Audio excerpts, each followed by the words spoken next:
Baik teman-teman, selamat datang kembali. Pada kesempatan kali ini saya akan membahas analisa saham mingguan untuk periode tanggal 25 April 2022 sampai dengan tanggal 29 April 2022. Jadi seperti biasanya untuk satu video saya akan bahas sekitar 6 saham. Saya mulai langsung dengan yang pertama adalah INDF. Jadi INDF ini sebelumnya sudah saya bikin video khusus ya mengenai bagi yang berminat bottom fishing ya, saham-saham yang lagi downtrend sudah mulai rebound ya. Di sini kalau kita perhatikan untuk weekly chartnya atau grafik mingguannya, sebelumnya saya sebutkan waktu di pembahasan video ya, dia ada formasi di sini ya, pipe bottom ya. Jadi kalau Anda bicara mengenai chart patterns, bukunya Thomas Bulkowski di Getting Started in Chart Patterns ya, di sana ada formasi pipe bottom. Kalau di weekly dia berhasil breakout, dia bagus ya. Jadi intinya di sini selama dia bertahan atas 6075 dia masih ada kesempatan untuk mencapai targetnya sekitar 6650-an. Memang di sini kurang lebih 6300-an, hampir tengah-tengahnya ya. Sebenarnya belum ketinggalan, kalau mau buy boleh aja, banyak bertahap aja. Nanti kalau dia naik setiap kelipatan Rp50 atau Rp100, kalau mau tambah lagi average up silakan ya. Kalau misalnya tunggu aja pas Sunar buy uniqueness tunggu di 6075 boleh. Artinya seperti ini ya. Kalau dia koreksi di bawah 6075, kalau dia berhasil rebound barusan kita beli ya. Atau kadang-kadang nggak dikasih pas di 6075, mungkin 6100, tapi kalau dia koreksi rebound barusan kita buy ya, seperti itu ya weekly nya. Ini mudah-mudahan aja dia capai target paling tidak di 6600-an ya, seperti itu ya. Nah, kalau dari daily chartnya di sini memang saya gambarkan area nyamannya sebelumnya ya, itu di 6300. Kalau dia berhasil naik lagi ke atas 6300, di sana kesempatan kita untuk buy ya, seperti itu ya, bagi yang belum punya. Jadi kalau kondisinya sudah buy, masih cukup bagus. Kalau mau buy on weakness misalnya nggak mau buy sekarang, tunggu aja di area 6100 atau 6000 ya. Jadi intinya kalau dia turun di bawahnya 6100, kita belinya kalau sudah berhasil rebound atau mantul ke atas 6100. Itu bagi yang belum punya. Ya kalau dia berhasil breakout lagi ke atas 6325 ya. Kalau dia naik ke atas 6325 boleh buy ya. Jadi strateginya kalau buy on weakness nggak dikasih ya kita buy high sell higher. Apalagi kalau kita perhatikan di sini memang INDF ini cenderung sahamnya lemot gak kemana-mana ya, cenderung sideways ya. Tapi range-nya dia cukup menarik ya, 6300 sampai 6600. Jadi selama dia berhasil bertahan di atas 6300 masih cukup bagus. Jadi minggu ini dia akan testing area 6300. Belinya bertahap aja, jangan terlalu takut tapi jangan terlalu agresif juga. Kurang lebih seperti itu.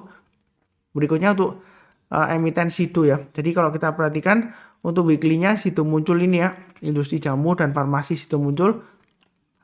Dia cenderung koreksi sebelumnya ya, beberapa minggu ya maksud saya. Jadi minggu lalu dia berhasil rebound, higher low, higher high dan higher close ya. Jadi pas di 935 ya.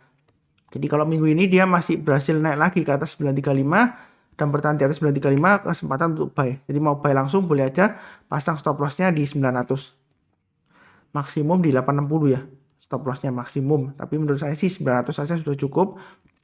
Kalau dia berhasil naik lagi ke atas 950 boleh tambah lagi atau average up, target berikutnya di 1000 dan 1100 ya, checkpointnya di 1070 ya, di high-nya di minggu sekitar 18 Maret ya. Ya mudah-mudahan paling tidak ya 1000 tercapai ya. Kalau mau buy sekarang boleh aja, buy-nya bertahap. Nah kalau dari daily chart-nya ini garis-garisnya sudah saya gambarkan juga sebelumnya ya.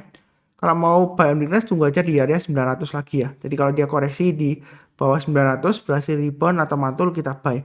Atau buy high sell higher. Jadi dia naik ke atas 950 kita buy.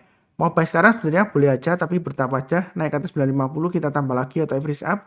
Naik ke atas 970 tambah lagi ya. Target price terdekatnya 1000. Kalau dia naik lagi ya mau tadi digambarkan lagi ya boleh aja. Ini saya gambarkan berikutnya lagi 1025. Kalau dia berhasil naik ke atas 1025 ya target berikutnya ya kurang lebih sekitar 1070. Jadi untuk Sido ini memang kecenderungan jangka pendeknya masih cenderung downtrend, walaupun ini minggu lalu dia sudah mulai rebound. Belinya bertahap aja, jangan terlalu takut tapi jangan terlalu agresif juga, seperti itu ya. Naik kita tambah lagi average up, tapi kalau turun jangan di average down, pasang trailing stop dan stop loss. Kurang lebih cukup. Berikutnya Clio. Jadi Clio juga saya bahas di analisa saham sebelumnya ya mengenai bottom fishing ya, bagi yang mau buy seperti itu ya. Nah kalau kita perhatikan dia selama dia bertahan di atas 420, menurut saya sih dia masih cukup bagus ya. Jadi kita lihat di sini supportnya di 420 dia berhasil rebound Dia sekarang testing area resisten 446, memang gagal ya seperti itu ya. Jadi kalau yang mau buy, tunggu buy on weakness di 420, kalau dia turun koreksi berhasil rebound kita buy, atau kalau berhasil breakout lagi naik ke atas 446 atau pakai acuan high-nya di minggu lalu ya 450, kita buy naik ke atas 470 tambah lagi ya. Target terdekatnya sekitar 498an seperti itu ya. Memang kalau kita perhatikan ini cenderungan masih lesu ya, testing area 420. Tapi di sini menurut saya sih masih ada peluang ya seperti itu ya. Kalau dia berhasil naik ke atas 446, dia bisa naik tinggi mudah-mudahan sampai 500 lebih ya seperti itu ya. 500 paling enggak ya sekitar area sini ya. Saya gambarkan di atasnya ya seperti itu. Sebentar. Ya kurang lebih seperti area 550-an lah ya seperti itu ya.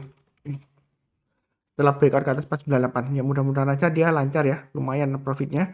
Kalau dari daily chartnya ini area buy weakness sudah saya sebutkan di 430.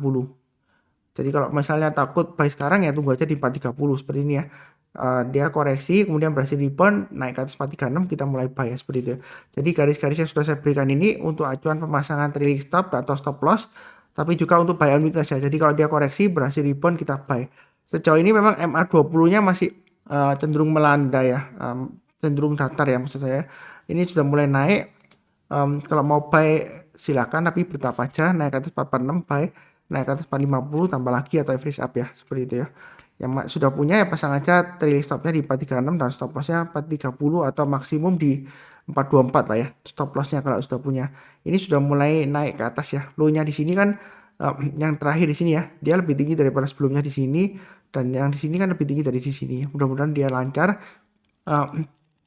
naik ke atas ya. Paling tidak lah 458 lah ya terdekatnya ya. Ya mudah-mudahan dikasih 482 sampai 500 ke atas ya. Kalau dari weekly-nya tadi. Oke, kurang lebih cukup. Berikutnya untuk wood. Jadi untuk wood di sini ini termasuk menarik ya. Memang di sini dia masih testing area supportnya 675. Jadi selama dia bertahan di atas 675 masih ada kemungkinan ke 755. Ini menarik untuk buy on weakness. Terus terang saya juga sudah punya. Saya sudah sebutkan juga di grup kecil saya ya. Waktu saya buy saya sudah sharekan juga. Jadi average-nya di 692 untuk wood ya. Seperti itu ya yang saya punya ya. Stop loss saya kalau dia turun di bawah 680 saya jual dulu 50%, kalau turun di bawah 650 saya jual dulu semuanya. Jadi dia masih ada peluang, mudah-mudahan lancar sampai ke 885, lumayan ya seperti itu ya mulai dari sekarang ya. Jadi belinya bertahap aja, santai aja. Memang kecenderungan resiko ya. Kalau dari daily chartnya di sini pasang aja trailing stopnya di 690 dan 680 ya stop lossnya. Kalau turun di bawah 680 ya jual dulu semuanya. Nah kalau yang belum punya, kalau mau tambah lagi, yang sudah punya atau yang belum punya ya, naik ke atas 715 mau buy silakan.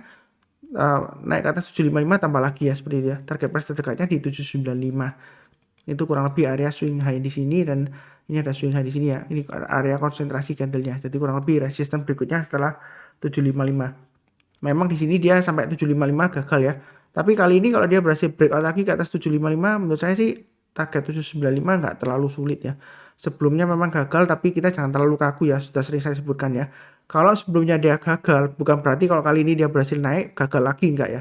Tapi belum pasti berhasil. Yang penting di sini garis-garisnya atau pemasangan trailing stop dan stop loss sudah saya berikan ya. Disesuaikan aja dengan resiko profil masing-masing. Oke, berikutnya untuk ULTJ ya. Jadi ULTJ ini juga sudah saya bahas sebelumnya juga di video mengenai bottom fishing ya. Jadi mudah-mudahan berhasil kali ini ya. Yang terakhir sih laporan keuangannya dia untuk ULTJ lumayan bagus ya. Pendapatannya atau penjualannya naik 10,88% ya menjadi 6,62 triliun. Kemudian kalau kita lihat labanya dia naik sekitar 15,64% ya kurang lebih ya.